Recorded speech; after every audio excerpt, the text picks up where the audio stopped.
Good evening, everyone. Come on in. Get you a place to sit here around the fire, man. It's looking nice. We're crowding up pretty good. And it's a good thing. We got a good story tonight. One of our listeners, he sent in a story that he wrote. And it looks kind of promising. It's about a Bigfoot. It's about a Bigfoot hunter. And I know y'all like them kind of stories. So I haven't read it. We're going to read it together. Tell this story. Well, let's give it a try. Find a place to sit down, get you something to drink, bowl of popcorn if you got any. Some people over there are making some s'mores up on the fire. I can see that. Well, let's get into this one here. It's like I say, it's Thomas Robinette, the Bigfoot hunter. In the beginning. For the past 21 years, Thomas Robinette has been hunting what some people call monsters.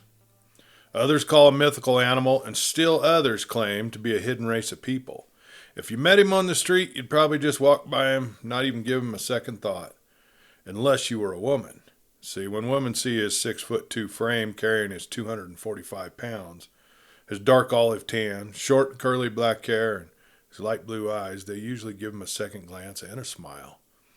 His quiet demeanor wouldn't betray the fact that he has had a life of action and misadventures related to this creature called Bigfoot by popular culture. He calls them the old men of the woods. It's a term of respect for him. It's a term he thinks about, but he never uses flippantly. The old men of the woods are the absolute masters of their natural world. At times, their abilities to hide in seemingly plain sight appear to touch upon the supernatural. Other times, they seem to be nothing more than an ordinary hairy ape. Yet at other times, they seem to be an enigma. Some people call them Sasquatch, while others call the creature Bigfoot. Every tribe of First Nations people have a different name for this creature. Some revere it, some hate it, some honor it, but none of them disrespect it. All believe in the creature's existence just as much as you, the reader, believes in the existence of other animals. Across this continent, the various cultures know it as flesh and blood animal, while others claim that Bigfoot is a creature that lives between worlds. Whatever it is, Thomas Robinette hunts it. Unlike most self-appointed experts in the field, he actually finds them, observes them, and can figure out how to help most people coexist alongside them on the same property. Whatever one may call it, no matter what one may think about it, there are too many witness accounts shared with Thomas by men and women of integrity that can't be ignored. Before anyone writes this off as crazy, let him share with you a typical weekend conversation around his campfire. And as a matter of fact, the account that he is going to share with you is an accurate representation of a small meeting that he held not too long ago. He had already scheduled some friends to come over for a campfire so that they could discuss the subject of Sasquatch. So Thomas was preparing for the guests to arrive when his cell phone rang just out of the blue. Now this is his story. This is his reality. Just because you don't believe as he does doesn't change the fact that these old men of the woods are real.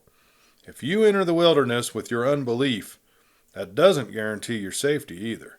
Now you come along with an open mind and you make your own decision. Now this story starts off with a phone call. Hello? Thomas answered the phone. The voice on the other end was that of a mature man around middle age. He asked, "Is this Mr. Robinette, the Bigfoot hunter?" Then came the telltale pause of doubt that separates the genuine people from the frauds. "Yes," Thomas answered, "this is Thomas Robinette, and I do hunt Sasquatch. Can I help you with something?" "Well, my name's Louis Crandell. You don't know me, but I'd like to talk to you about something. If today ain't convenient, I know you get a lot of crazies calling you, but I can promise you I'm not crazy." "Well, nobody here says you are. Matter of fact, I am busy right now, but I have a few minutes to spare." Thomas gave him his usual response when he thought that he may have to cut short a conversation.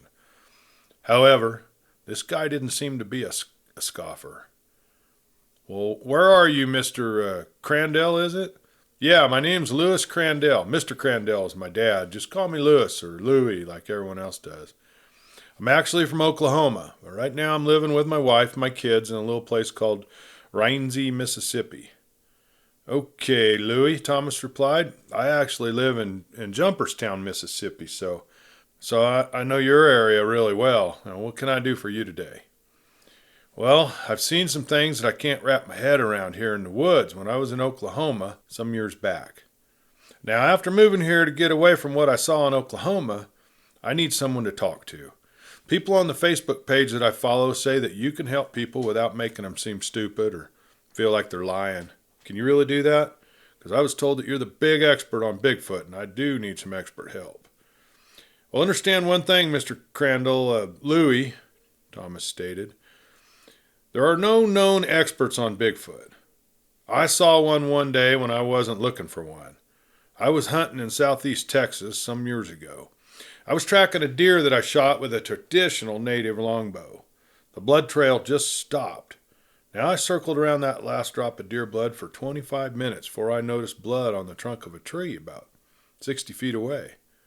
I looked up in the tree and, well, there was my deer. There weren't any big cats in my hunting area, so I was just stumped as to how it got up there. As I climbed up the tree and dropped my deer down, I heard the most awful crashing and roaring that I'd ever heard. All the time, all I could think about was that it was a bear. Nothing else could make that much noise in the woods except maybe a hog. Only bears cover their kills, and they do not carry them up trees. I jumped down from the tree and swung the deer over my shoulder and started to leave. That was when I saw my first Sasquatch. At first, I was caught off guard because the thing making all that noise looked like a giant primate. It had long, dark brown hair, ashy black skin like a gorilla skin, and it had hands and almost a human face. It was a large female with a baby on her back.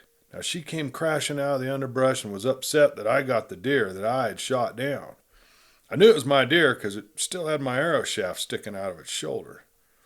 Well, when I saw that it was a female carrying a baby, I dropped that deer. She wasn't even looking at me. She was focused on that deer. I regained my composure when I realized that she was focusing on that carcass that I'd just killed. So I spoke quietly to her, and I told her that I shot the deer and thought that a bear had carried it off. Like I said, I dropped that deer and I walked away. She waited till I was at least 45 feet away and then walked over there, put the baby up in a nearby tree, and began tearing that deer apart. Right then and there, I took it upon myself to find out if I was to be its next meal, in a fight for my kill, or left alone with my kill until I left the gut pile behind. I wasn't in desperate need of my deer, but I could see that this female needed it more than I did, so I let her have it. I tell you what, Louie, Thomas offered. Come over to my house this evening. I'm having a campfire with some friends over, and I think you can benefit from this conversation that we're going to have. You don't have to say a word if you don't want to, but the only rule is respect. Some of these people who will be here tonight have a lot to lose by being here. What goes across my campfire burns in the flames and doesn't leave unless the person telling their account gives permission to share what we're all told. Now, if you can do that, then you're more than welcome to join us. Text me your number to this number with the words, "I agree," and I will send you the address and the time. By the way, new guys are always checked out, so as long as you're honest and straight up with us, you're fine. But if anyone has objections about you, I'll talk to you before the campfire, and then you can leave. After saying the customary salutations, they disconnected their call. Almost immediately, Thomas got a text with the words, "I agree," and a phone number to send information to. Well, after sending Louie his address and the time everyone was going to start to arrive, Thomas, he made a couple more phone calls to the 3 men that he knew were coming to the campfire tonight. The first call went to Layman Grisby. He's a 54-year-old, a mountain of a man, and a descendant from the Métis tribe in North Dakota, lives outside of New Leipzig. Until around 2 or 3 years ago, he was a lifelong hunting guide. Layman's traveling partner was Harry Murdoch. Now, Harry retired as a decorated Chief Master Sergeant with the U.S. Air Force after 36 years of active service. His Sasquatch encounters began when he was training in pilot evasion and illusion drills in the mountains of Montana. These men were making a 17-hour trip one way to make it to my campfire. Now, I was able to contact both of them as they were both en route to my house. They didn't mind a newbie coming, so Thomas contacted his other guest, Jackson Hughes. Now, Jackson, he's a 49-year-old African-American government contractor who brokers armored vehicles for the military. Jackson originated out of Amory, Mississippi, but after joining the artillery unit in the Army, he traveled around and saw the world. It was when he was stationed at Mount Rainier, Washington, that he had his encounter with the old man of the woods. During a hiking trek between Skyline Loop and McClure Rock in Washington, the encounter caused him to rethink his career options, and after he left the military, he went to college to get a business administration degree. Although Jackson was always a little apprehensive about meeting new people, he readily agreed to welcome Louis Crandall when he met him that evening. Over the years, many people from all walks of life have sat down around Thomas's campfires, besides others who they may never have met in any other situation in their individual lives. He has seen CEOs sitting next to janitors, sharing their encounters and treating each other as equals. He's had doctors and judges sitting around his campfire, with fast food restaurant workers and roofers enjoying the comfort of each other's acceptance, as if they'd been hanging out for years. Men and women, boys and girls of all ages visited his fireside one time or another. People from down the street are always welcomed as warmly as visitors from other countries. Now that's a testament to the integrity of the guests that no one has ever exploited any of the witness accounts for profit. Each newbie is investigated before being invited to join in on this campfire talks. They have been those who have tried to pretend to be genuine, but they always fail to get past Thomas's BS meter. Those who are genuine never breach the topic of his campfires. In the Bigfoot community, Thomas's fireside invitations are highly coveted. However, the one rule that prevents would-be podcast hosts and Bigfoot experts who would sell their mother's soul to Satan to achieve an invitation is respectful silence. What is said across his fire burns up there. That's chapter 1. A meeting around the campfire. Layman Grisby's account. The first thing that told me that I was in trouble was the woods itself, Layman Grisby said as he sat across the campfire from Thomas. Everything went quiet like it was some kind of a vacuum or in the eye of a storm. That's the only way I can explain it. So if you get an inkling of what I felt, even though nothing had noticeably changed, my hunter's instincts told me something just wasn't right. The feeling of the air was real stressful. Now, I really can't explain what I mean if you ain't never felt it. Now, that's why I banked my fire with some dry cedar. I wanted to light up the area, and so I could see further out. I mean, I was already in the open. I was camped on a slight rise, and I could see most of the lower ground around me. The area was pretty sparsely wooded with no undergrowth. I made my camp there because it was at the base of a cliff with rock outcroppings that may have been used as campsites for generations by my family. I was always camped close to the only spring around. Thinking back, maybe building up that fire wasn't such a good idea. That's when I first saw what I thought was lightning bugs flying toward me in a straight line. But lightning bugs don't fly in a straight line, or as fast as those small orbs of light were traveling around me. That's when I realized that they weren't lightning bugs. They were the eye shine from my fire, and whatever owned those eyes was big. I mean, this thing was running full out like a linebacker, and its eyes were every bit of 9.5 foot tall. It was moving so fast and so fluid toward me and that I was in awe of its grace. My brain couldn't understand how this thing was moving over dark and uneven terrain while staring straight at me. The speed, good Lord, it covered 300 yards in about 12 seconds. I barely had time to grab my Marlin 4570. Now, this thing was absolutely quiet, too. It didn't even make a sound through the grass. It was at this point that this middle-aged man, Layman Grisby, a lifetime outdoorsman and trapper, faded into his memory, and he was silent as he gave them that 1,000-yard stare. Thomas had learned from his veteran uncles meant that someone was reliving something horrid. It seemed like he'd forgotten that the others were even there. Quietly, they patiently waited for him to continue. Now, About 5 minutes of staring at the fire, he took a deep breath, wiped a lone tear from his face, and he continued with his tale. This thing was huge. It was ugly, like the hunchback of Notre Dame. It was covered in blackness darker than the night and looked like it was wearing a ghillie suit. I later learned that it was no suit, it was hair. Not fur, mind you, but hair like we have. And it moved the way it did in this incomprehensible way. No head bobbing like a man, no swaying back and forth like a gorilla or even a bear. He could just as easily have been riding on a bicycle on flat ground. Like I said, I snapped out of my trance and grabbed my 45-70. I chambered around in the breech and waited. I was waiting for death. I began singing my death song. I had no expectation of survival at this point, but I was planning on going out fighting like a warrior instead of dying like a victimized rabbit. "Did you see its face while it was running at you?" Thomas asked when he saw Layman Grisby begin to fade out again. "Did it have any emotions on its face?" "Sure did," he answered promptly. "Its face looked almost human, but it wasn't a man. The creature was at least 10 feet tall. It had a short forehead that was wrinkled up. Its brow ridge was like a gorilla, but deeper set eyes. Now the eyes, they were squinting at me with absolute hatred radiating from them.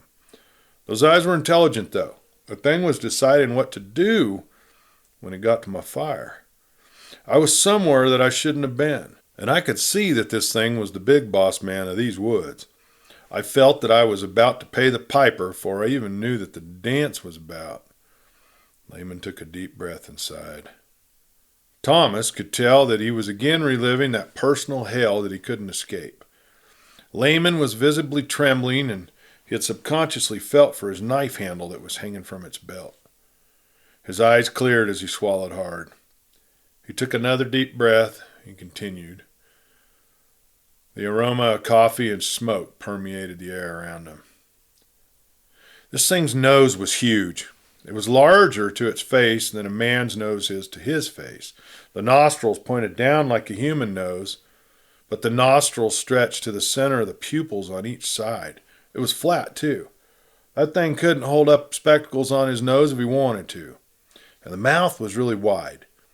As it came at me, it was screaming like a banshee. At this point, he began talking in a hushed but coarse whisper. His grandmother had always told him never to speak too loudly of the spirits or other folklore entities, as they may hear you and become offended. So he crossed himself quickly, and he touched his crucifix hanging around his neck on prayer beads, just like the good superstitious Catholic that he was. In his mind, he was beginning to think that maybe he shouldn't be talking about this anymore. But he needed this off his chest, and Thomas was really the only good outlet for him. So he continued onward for the sake of his tormented soul and to relieve his nerves. Now the worst part with his mouth, he said, it was super wide. This thing had bigger teeth than horse teeth, but they looked like human teeth. There were 4 flat ones in front of the canine teeth. The canines were huge, but not much longer than the flat teeth. The mouth looked like it stretched all across his face from ear to ear like a puppet's mouth.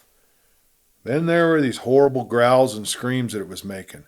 I think even the hair on my ass was standing up. You got to understand that I was seeing all this at once, and it was running at me. Then before I knew it, this monstrosity was standing right there, right across the fire from me. I only had these rocky outcroppings at my back. The spring was in those rocks behind me.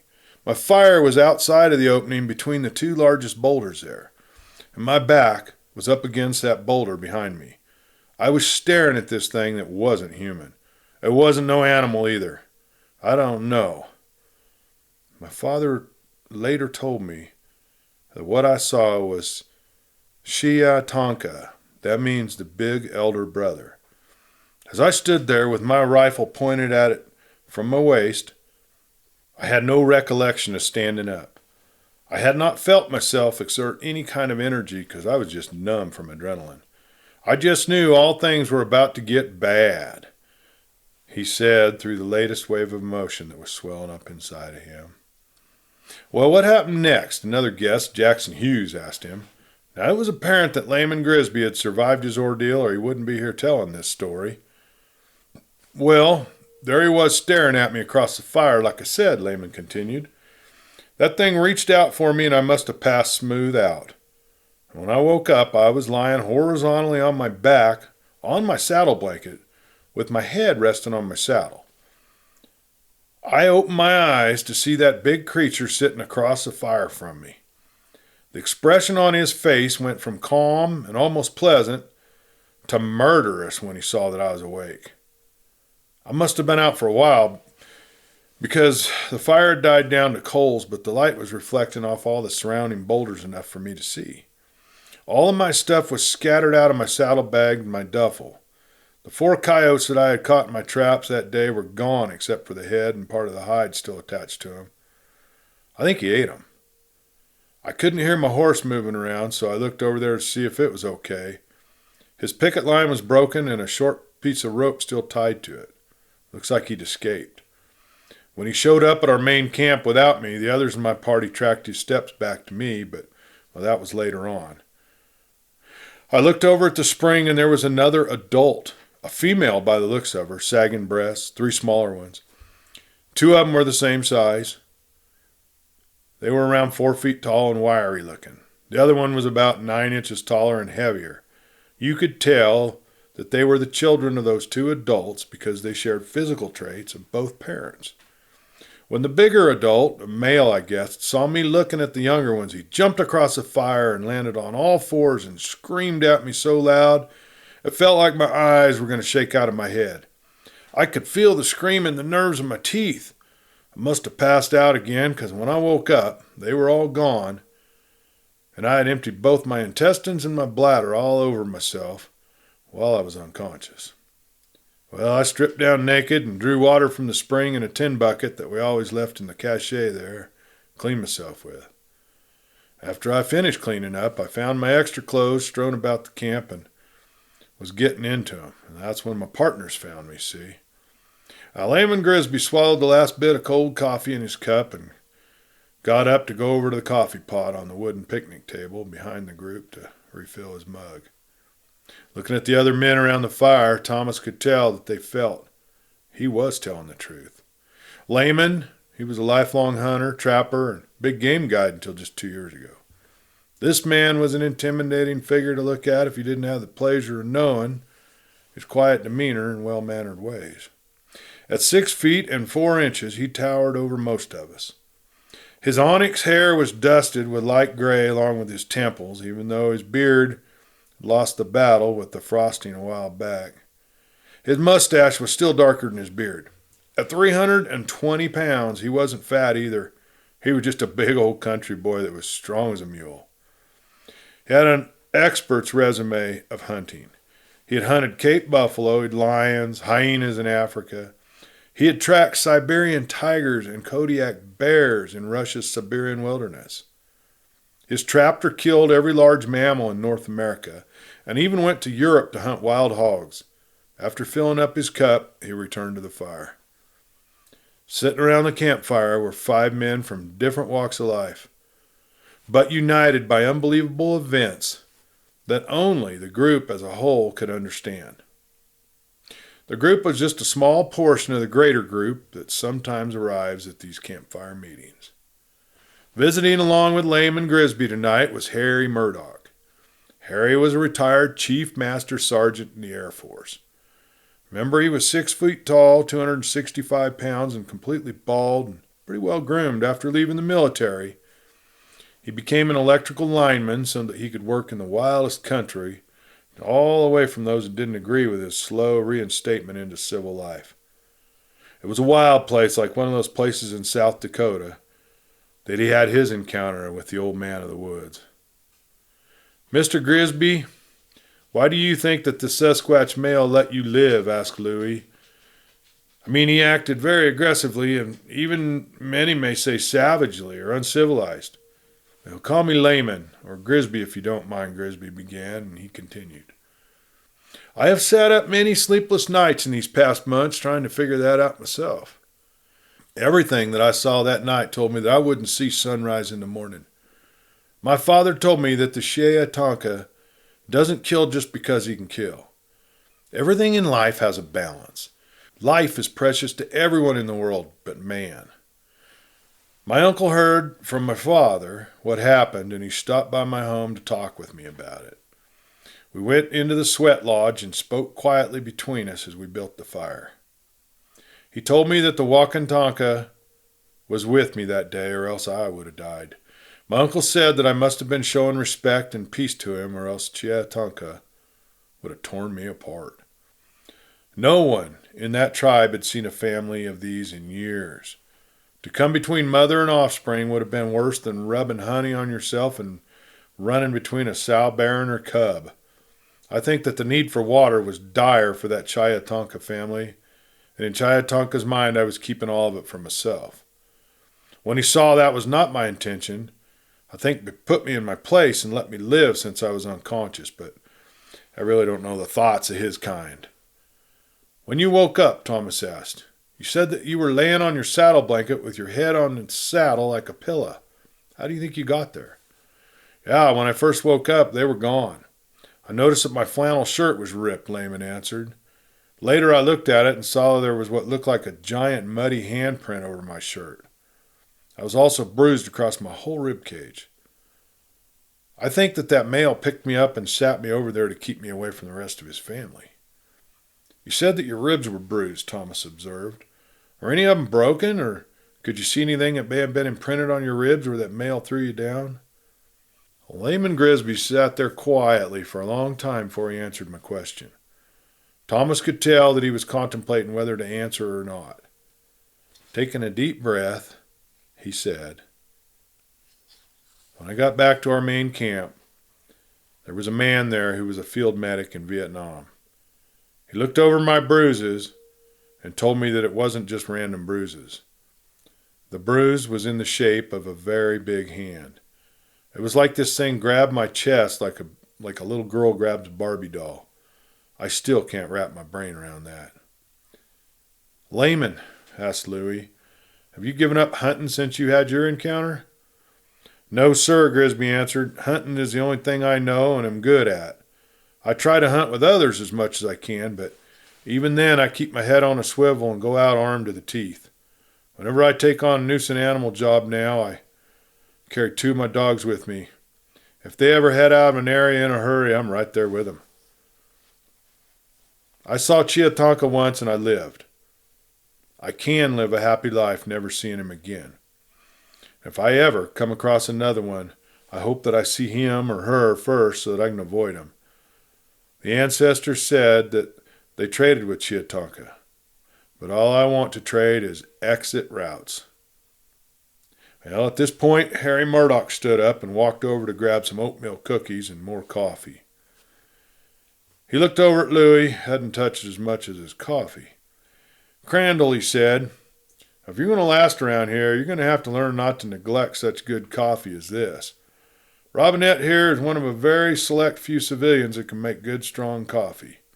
His coffee is black as sin and twice as bitter, Murdoch chuckled. The twinkle in Murdoch's eyes was a sure sign that he was about to use polite banter to smoothly ease into his account. He was good at utilizing his environment to breach the subject. The soft but polite laughter from around the fire was all the encouragement that he needed to continue. He finished a cookie as he sat down beside the fire. You see here, Louie, Harry began, I credit Sasquatch for making me the best pilot evader ever trained by the United States Air Force. If anyone can escape from any of those boogers, then would-be human captors are just a piece of cake. I would even say that what I learned from my experience saved my life when I was shot down near Novaya in Bosnia. Well, what do you mean, Mr. Harry? Louie inquired.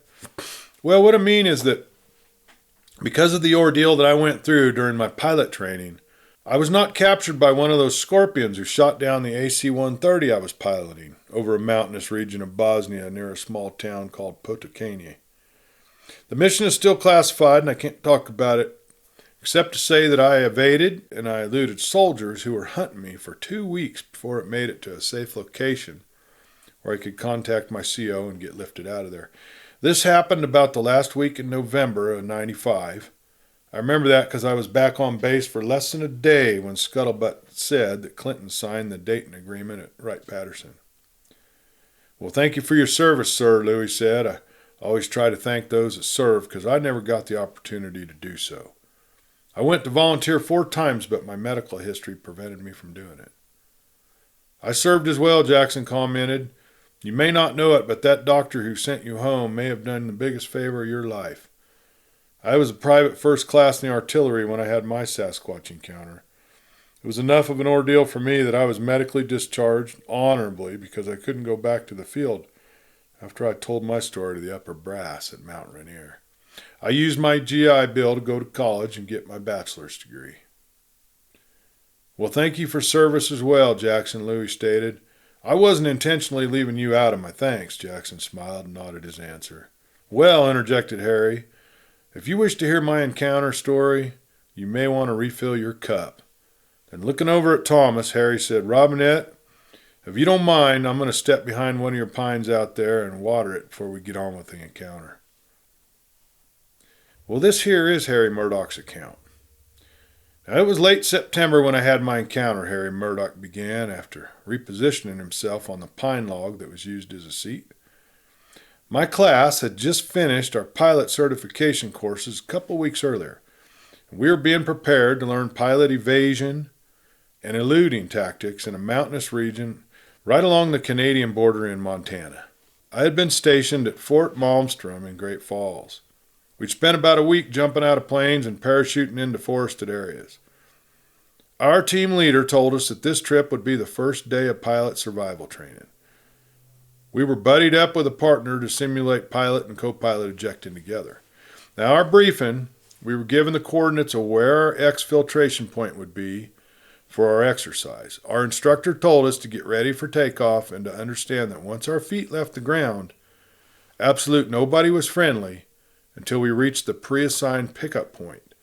Now, I remember him saying, I don't care how big a person is, how small a person is, how young, how old, or how ugly they seem to be, they are to be considered hostile even if they are wearing the same uniform as you, with the exception of other pilots in this exercise.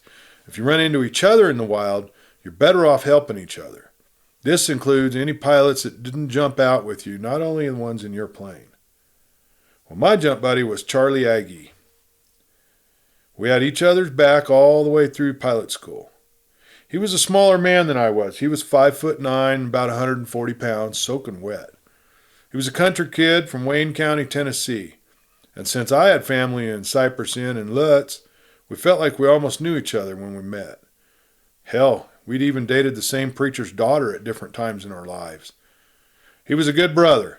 At this point, Harry Murdoch stopped to remember his friend and sighed. And after a short pause, he continued his story.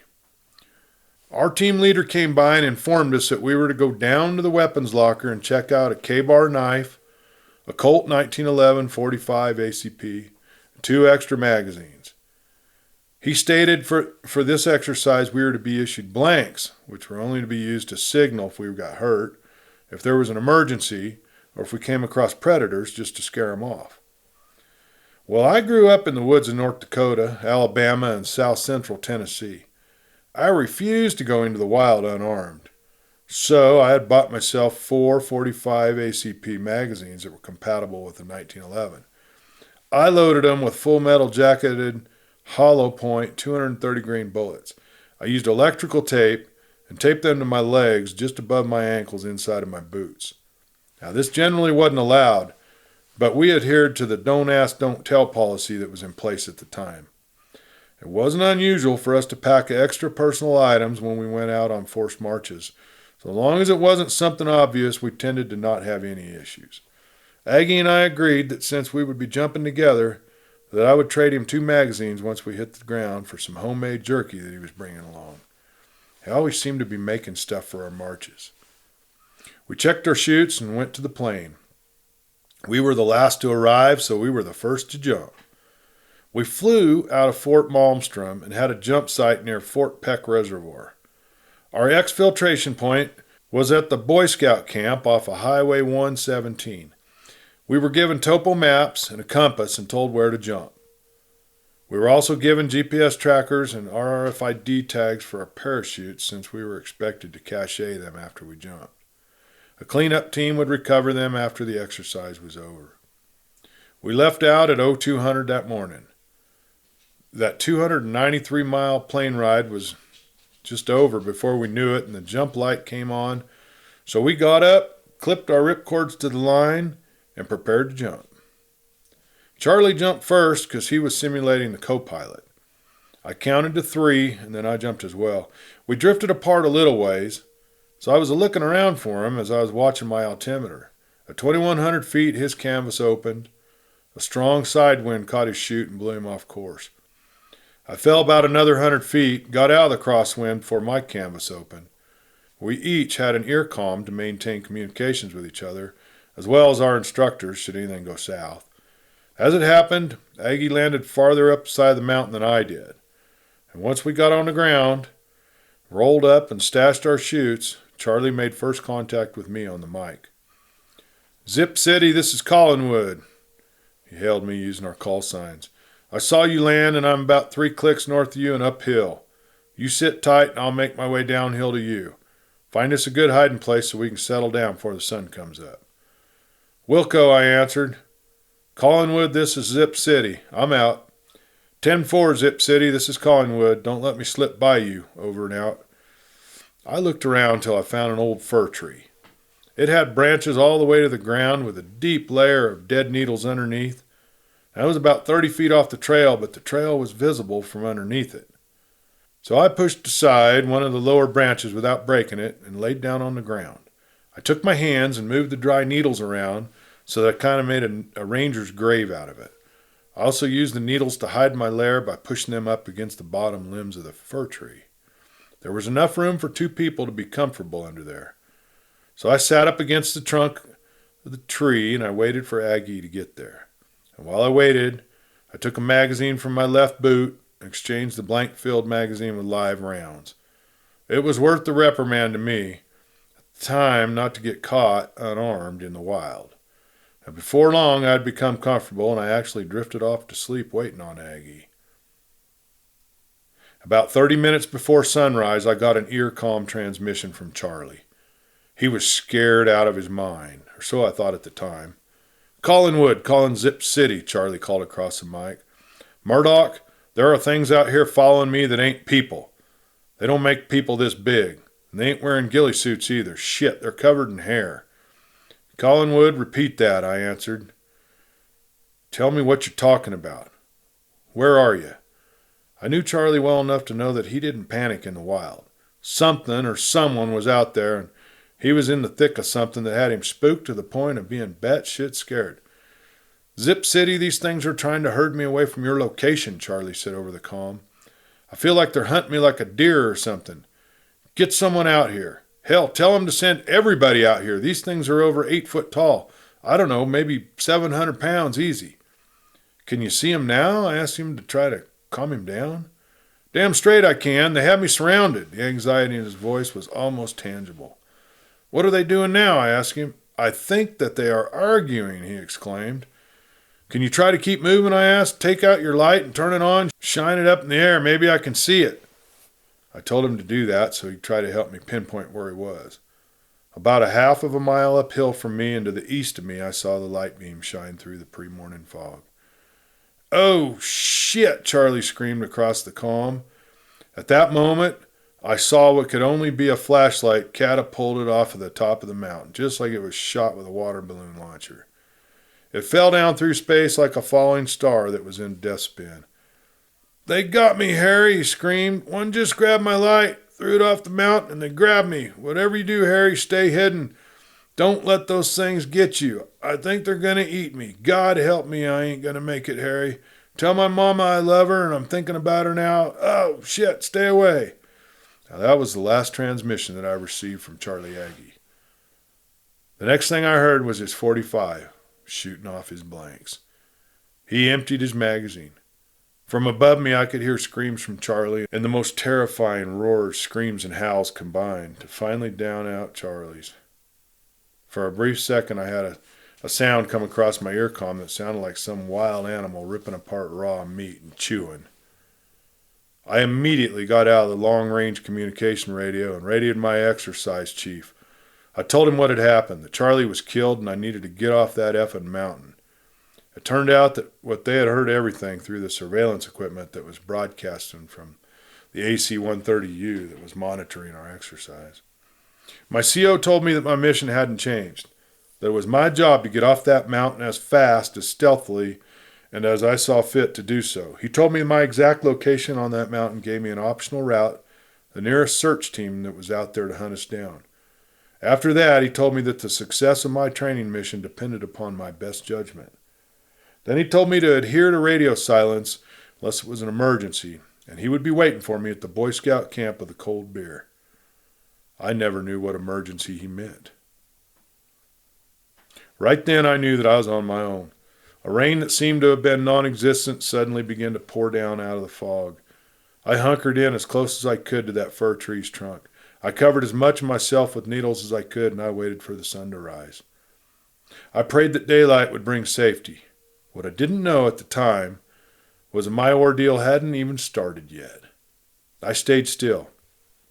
After another hour and a half, I heard a quick earcom message that told all search personnel to return to the Alpha location for a redistribution of ammunition. I shut off my earcom. My head was pounding from adrenaline, fear, and the realization that Charlie was gone. I knew I was in the deep end now. If I was going to make it off that mountain, it was going to be because I made it off myself. I took out my canteen and I took a swallow of water. I hadn't realized how dry my throat and my sinuses had become. I was contemplating my next move when I heard footsteps coming down the mountain.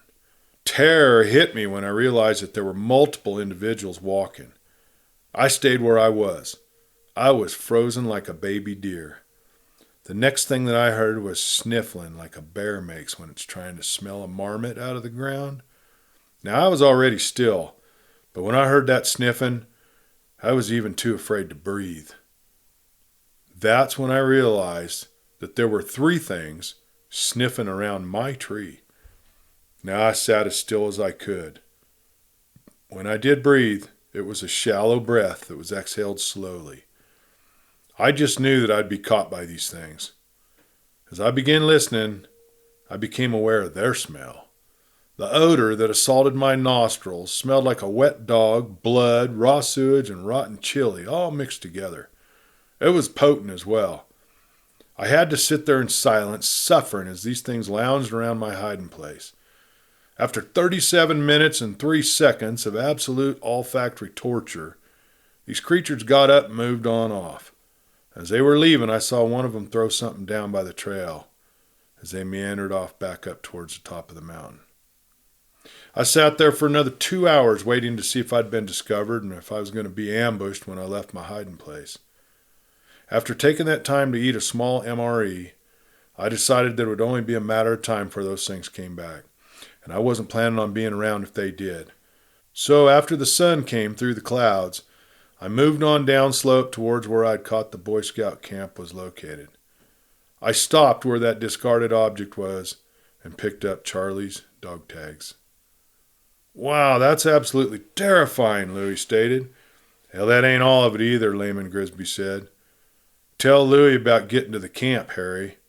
"Oh, I'm getting there," chuckled Harry. "Just give me a minute to get me a little taste of my coffee." After taking a couple of drinks from his mug, Harry reached into his breast pocket under his vest and pulled out a cigar. He sniffed it, he peeled off the plastic and threw the plastic into the fire. Since the fire was beginning to die down, Thomas got up. He added some more split pieces of wood to the fire. Jackson got up, refilled his coffee cup, and borrowing the same tree to do his business as his campfire companion had earlier, came and sat back down. Everyone there but Louie had heard this story multiple times, but they still enjoyed hearing Harry tell it, especially when there was someone hearing this account for the first time. With each telling, Harry became more comfortable with his experience and was able to maintain his composure. The lighting of his cigar was the only indication that he gave of inner struggle that he was having, as he relieved that ordeal in his mind. Well, Harry continued with his account after everybody settled back down, all that day I snuck from one hiding place to the next, waiting to make sure I wasn't spotted, and moved on. Since my CO told me the quickest route to the search team nearest me, I used that intel to move away from that area. 3 times that day I was almost captured by search teams. I always heard them coming, so I hid while they passed and left when I got the chance. It was a real-life cat-and-mouse game for me. As I traveled away from the search parties, I took the time to stop at a fast-moving stream to refill my canteen. Since we were expected to be caught or returned to the Boy Scout camp within 24 to 48 hours, we weren't issued hydration packs with our mollies. As I was taking on water in my canteen, I dropped down on my stomach and drank as much water as I could.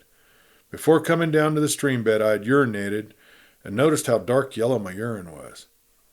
I realized that if I wasn't careful, dehydration would get me before I knew I was even in trouble. I took out a salt pill there and ate it.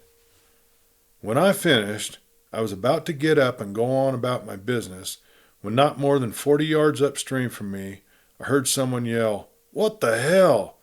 An automatic rifle fire erupted from multiple weapons. Almost simultaneously, I heard the loudest roar scream that I had ever heard, and it was so loud it also almost muffled the gunfire. Well, I jumped to my feet, ran downstream as fast as I could, and didn't look back. It was pure training that kicked in that allowed me to escape with almost all my gear. I didn't realize that I even had it with me until I came across that log that bridged the creek, and I adjusted everything to walk across. The sun had already passed beyond the western peaks, and I realized that I was absolutely lost. I had dropped my compass in my hasty retreat from that creekside incident. I knew that if I stayed out that night, then I would be hunted by these monstrosities again. So I began looking for a place to hole up for the night. What I found was a narrow place in the rock face of the mountain. It was created by erosion over the years, and at some point in the past, another piece of mountain had broken off and slid down and stopped, so it sort of made a roof over this crack. The crack itself was about 32 inches across the bottom. It widened to about 43 inches at the top, which was around 53 inches from the bottom. I estimated that it stretched probably 14 feet from the entrance to the back wall.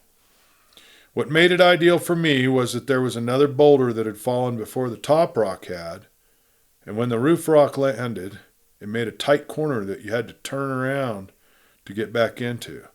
I had to take my molly off to push it through the tight opening, and I barely slipped it into it sideways. I knew that unless one of those things out there could pick up a 100-ton rock, I was safe there, unless they sent one of the smaller ones in after me. Either way, whether it was a search party or a booger, they couldn't come at me but one way, and I was armed with a .45. Since twilight was upon me, I took the time to gather what firewood that I could, and I even found a pack rat's nest for tinder. I had gathered pine cones and fatwood mostly, so I knew I'd stay warm if I kept my fire small and reflected the heat off the walls. I settled down just as the blanket of darkness was unfurling across the mountain. I was tired. I was bone tired. I felt like the several adrenaline dumps that my body had given to me in those hours since we jumped out of that plane had aged me 40 years. I built my fire about 6 feet inside of the opening so that the fire would get some air, the heat would rise up towards me. I would have that minimum comfort the space offered me in that hostile situation. The crack wasn't airtight by any means, but what cracks were there were the openings between those giant rocks that were sitting on each other. I pulled out a can of tuna I'd packed in my bag along with a pack of saltines, a couple of packages of mayo, and I made myself a small but satisfying supper there. I felt like I was pretty safe, so I went outside to relieve myself after I ate. I had just finished cleaning myself and pulling up my trousers when I heard the first roar. I knew that I was in trouble. I think even my toe hairs were standing on their ends. Looking around, I didn't see anything. The roar sounded like it was pretty far up the mountain, so I made my way back up into my lair. I had almost made it to the opening when I smelled that same awful odor that I described earlier. So in my haste, I pushed off a smaller rock that sent several smaller rocks cascading down the side of the mountain. Immediately, I heard this loud knock that sounded like a Louisville slugger hitting a tree. That was followed up by a whistle. The whistle was answered by 3 more, and several wood knocks. I didn't know what was going to happen, but I wasn't going to wait around to find out. As I scrambled up the outcropping of granite, I could hear several bipedal pairs of steps coming towards where the rocks slid downhill. I had just entered into the opening of my hide when I heard an almost human exclamation of surprise.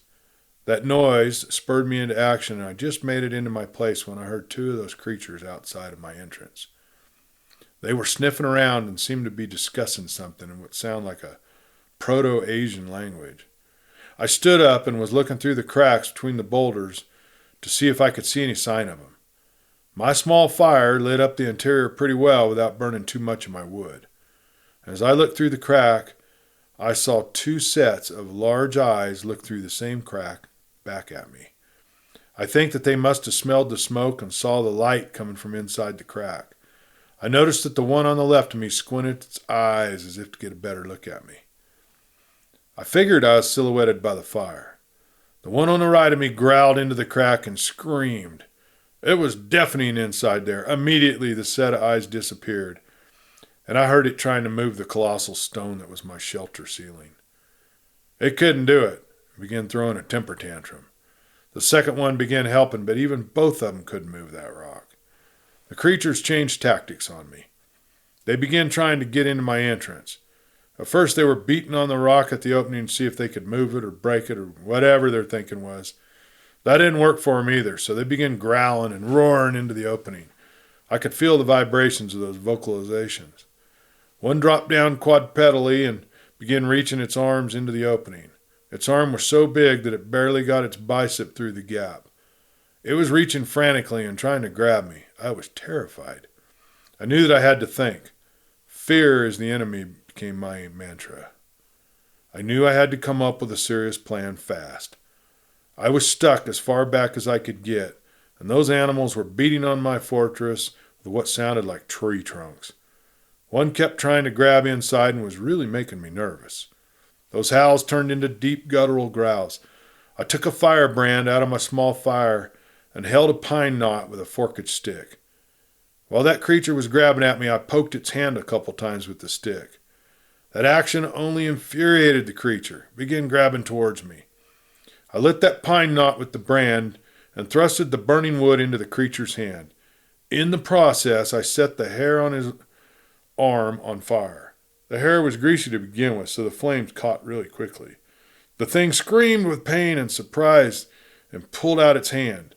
I heard a commotion outside the cave that I interpreted as being their efforts to put out the burning hair. That smell of burnt hair and body odors permeated my area. It was so bad that it caused me to dry heave. However, no other arm was thrust through my entrance. All night long, these creatures beat on these boulders. They were determined to get me. I heard them all night long. All I could do was sit back and let them do their thing. I was riding a tsunami of adrenaline, and I was wired as tight as I could be without something breaking. Around 4:30 the next morning, everything quit just as suddenly as it started. I'd listened to them make so much noise that night that silence was eerily alien to my psyche. All I could hear was my heart beating in my ears. I thought that they must have left, but I was wrong. What they did next was so intelligent that I was freaked out.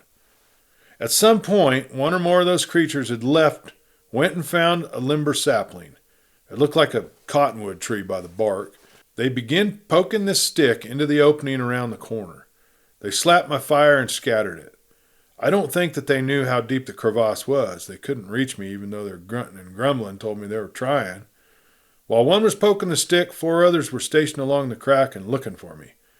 They were telling the attacker instructions and allowed him or her to get closer to me. I knew this wasn't going to end well for me, so I decided to fight back as best I could. I took out my .45 and I cocked it. I placed my 3M earplugs into my ear and fired at the opening so that those rounds ricocheted outside.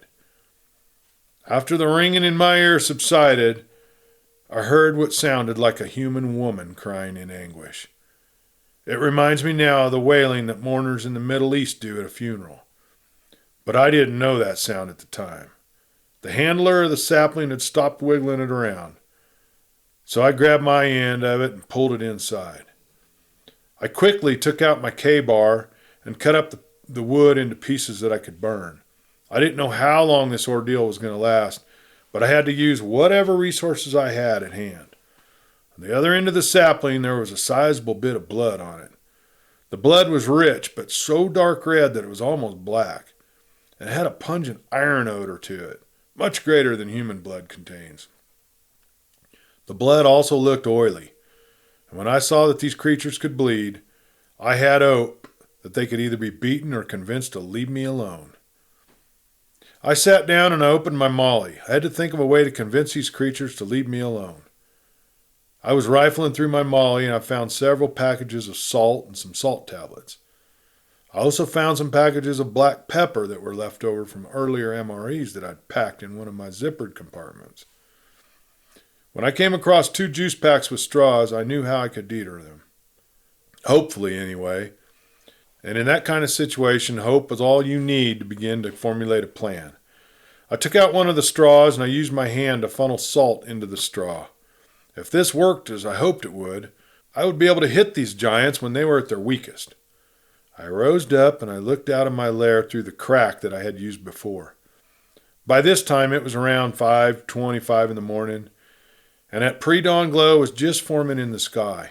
I built up my fire a little bit and looked for a pair of eyes. Any pair of eyes would do. Not to be disappointed, there were 3 sets of eyes looking into the crack from the other side. I don't know if they were the same ones that were there all night or if they were different, but it didn't matter to me. I took a deep breath, aimed the straw at the middle of the set of the eyes in the middle, and blew as hard as I could. That salt was expelled out of the end of the straw like tiny pieces of birdshot leaving a shotgun barrel.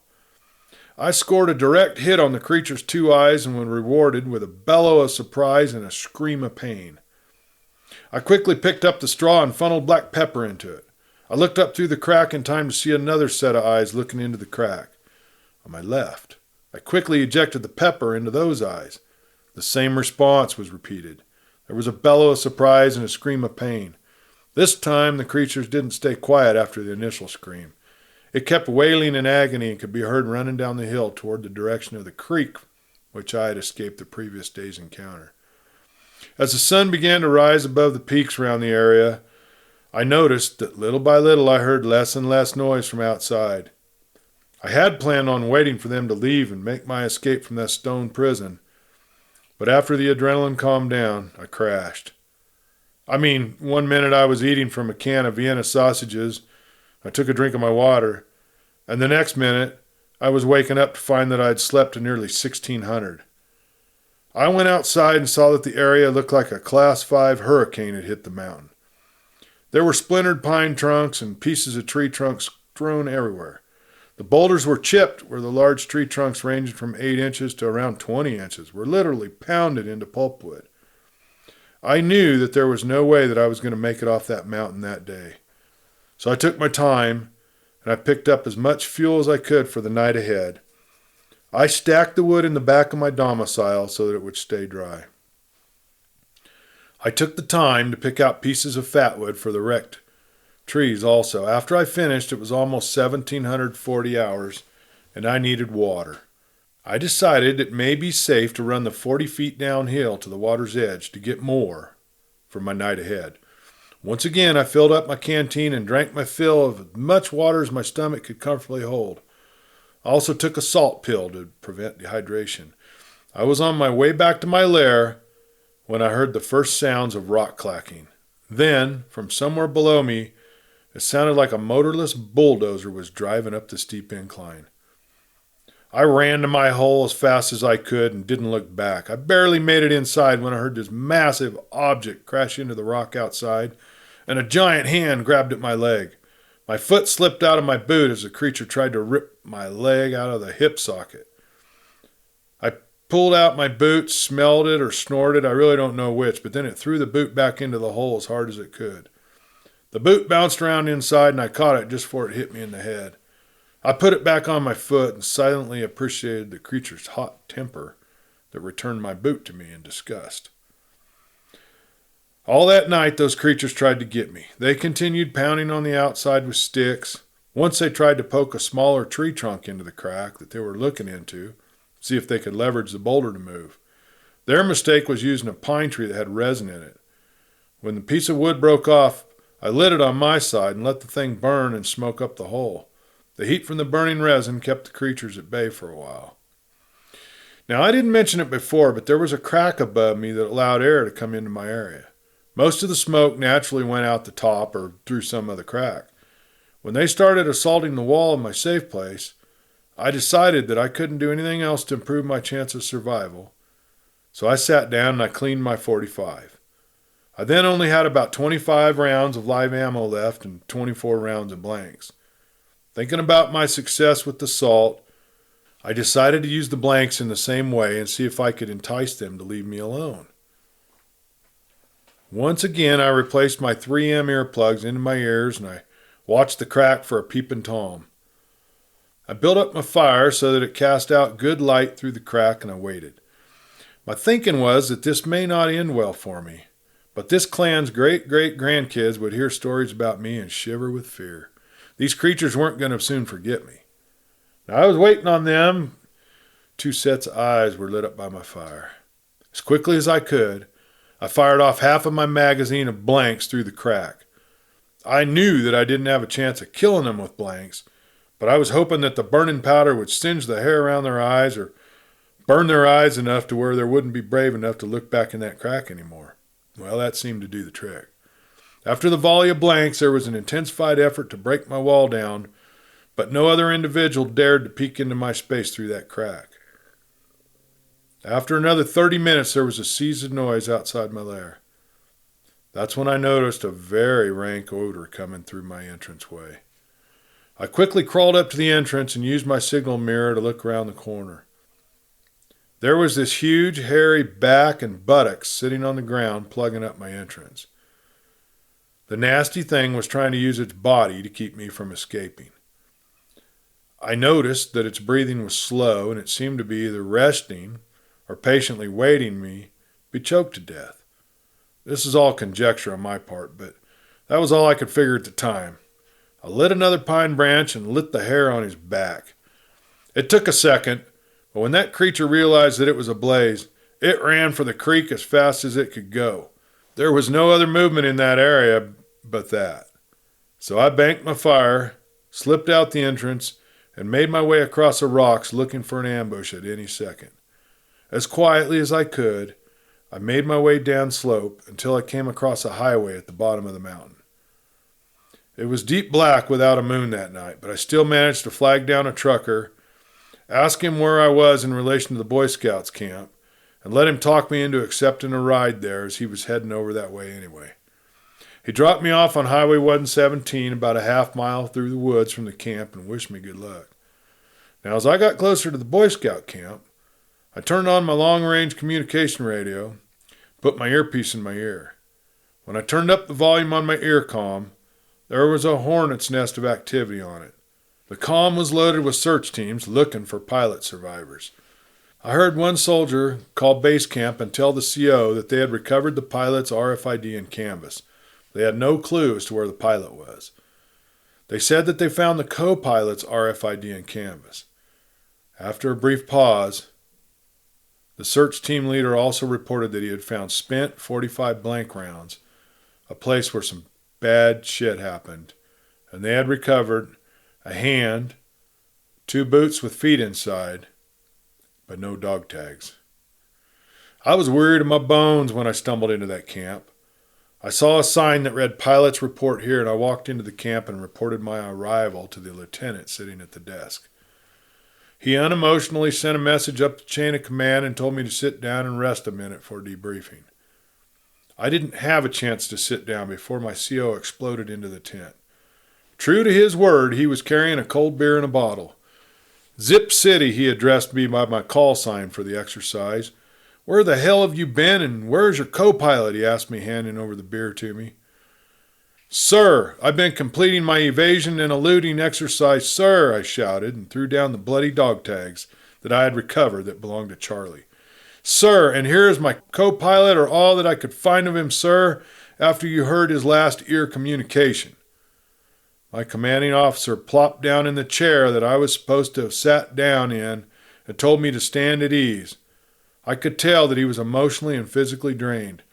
I dropped back into the parade at-rest position, and he seemed frustrated. Damn it, Murdoch, I said at ease. That means if you can't stand up or fall out on the damn floor, you've been through a lot of hell, soldier. When you can walk, you go over to the medic tent and be checked out, then head to the mess hall. And you get something close to food inside of you and you'll be debriefed. Sir, yes, sir, I yelled. Permission to speak freely, sir, I asked. Go ahead, soldier, you've earned the right today, he answered me. How many of the pilots made it back, I asked. Well, Murdoch, he said, after everybody had heard that transmission sent by Aggie, they all surrendered within 19 hours. It took some a while to find a search party.